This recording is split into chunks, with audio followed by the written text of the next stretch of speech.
लेकर जाया जा रहा है। यहाँ पर कहा जा रहा है कि ये जो प्रोटेस्ट है इलीगल है।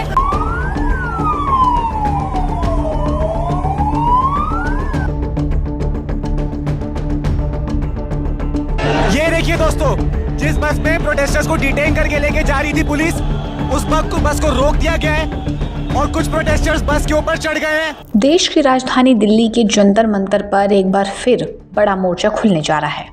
मामला देश की सुरक्षा में तैनात रहने वाले हमारे अर्धसैनिक बल यानी पैरामिलिट्री जवानों से जुड़ा हुआ है।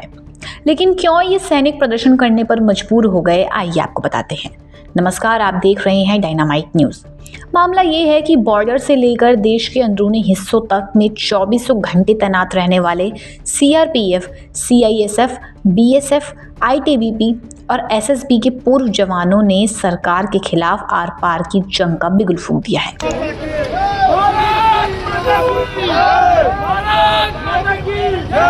आगामी 7 नवंबर से all x paramilitary forces welfare association के बैनर तले सेवानिवृत्त जवान जंतर मंतर पर अनिश्चितकालीन भूख हड़ताल शुरू करने जा रहे हैं। एसोसिएशन के राष्ट्रीय सचिव रणबीर सिंह का साफ कहना है कि सरकार उनकी बुनियादी मांगों को लगातार नजरअंदाज कर रही है और अब उनके पास सड़क पर उतरने के सिवा कोई रास्ता नहीं बचा। अब सवाल उठता है कि आखिर ये पूरा मामला शुरू कहां से हुआ और जवान इतने गुस्से में क्यों हैं? देखिए, इस विवाद की सबसे बड़ी वजह है केंद्र सरकार द्वारा 9 अप्रैल 2026 को लागू किया गया केंद्रीय सशस्त्र पुलिस बल अधिनियम 2026। पूर्व जवानों ने इसे सीधा काला कानून करार दिया है।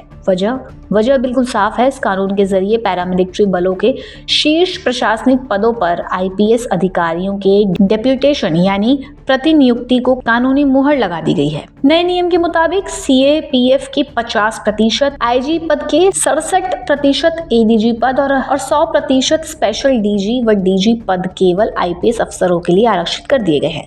जवानों का कहना है कि जो बल का कैडर अधिकारी 30 से 35 साल जमीन पर खून पसीना बहाता है, उसके प्रमोशन के रास्ते पूरी तरह बंद कर दिए गए हैं और बाहर से आए आईपीएस अफसरों का वर्चस्व पक्का कर दिया गया है। मामले में असली मोड़ तब आता है जब सुप्रीम कोर्ट के फैसले को देखते हुए एसोसिएशन का आरोप है कि सरकार ने सुप्रीम कोर्ट के आदेश को निष्प्रभावी करने के लिए कानून बनाया है। दरअसल पिछले साल देश की सबसे बड़ी अदालत ने गृह मंत्रालय को सख्त निर्देश दिए थे कि पैरामिलिट्री बलों में आईजी स्तर का आईपीएस अधिकारियों का डेप्यूटेशन 2 साल के भीतर चरणबद्ध तरीके से खत्म किया जाना चाहिए और 6 महीने के भीतर कैडर समीक्षा पूरी की जाए ताकि पैरामिलिट्री के अपने अफसरों को समय पर पदोन्नति यानी प्रमोशन मिल सके। लेकिन रणबीर सिंह का कहना है कि गृह मंत्रालय ने सुप्रीम कोर्ट के आदेश को लागू करने के बजाय आईपीएस लॉबी के दबाव में संसद से ये नया अधिनियम पास करा दिया। पूर्व जवानों का कहना है कि उनके हक पर ये सीधा डाका मारा जा रहा है। जवानों की मांग बहुत स्पष्ट और सीधी है। पहली मांग, इस विवादित केंद्रीय सशस्त्र पुलिस बल अधिनियम 2026 को तुरंत प्रभाव से वापस लिया जाए। दूसरी मांग, अर्धसैनिक बलों के जवानों के लिए पुरानी पेंशन योजना यानी ओपीएस को बहाल किया जाए।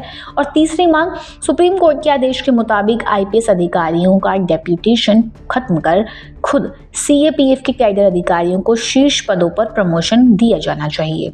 केंद्रीय गृह मंत्री को चिट्ठी भेजने के बावजूद जब कोई समाधान नहीं निकला तो अब देश के ये रक्षक जंतर मंतर पर भूख हड़ताल करने बैठने के लिए मजबूर हो गए हैं। बड़ा सवाल ये है कि क्या देश की रक्षा में जीवन बिताने वाले जवानों को अपने जायज हक के लिए सड़कों पर बैठना पड़ेगा? इस खबर में जो भी अपडेट्स आती हैं हम आपको देते रहेंगे। फिलहाल इस पूरे मुद्दे पर आपकी क्या राय है हमें कमेंट करके जरूर बताएं और ऐसी खबरों के लिए देखते रहें डायनामाइट न्यूज़।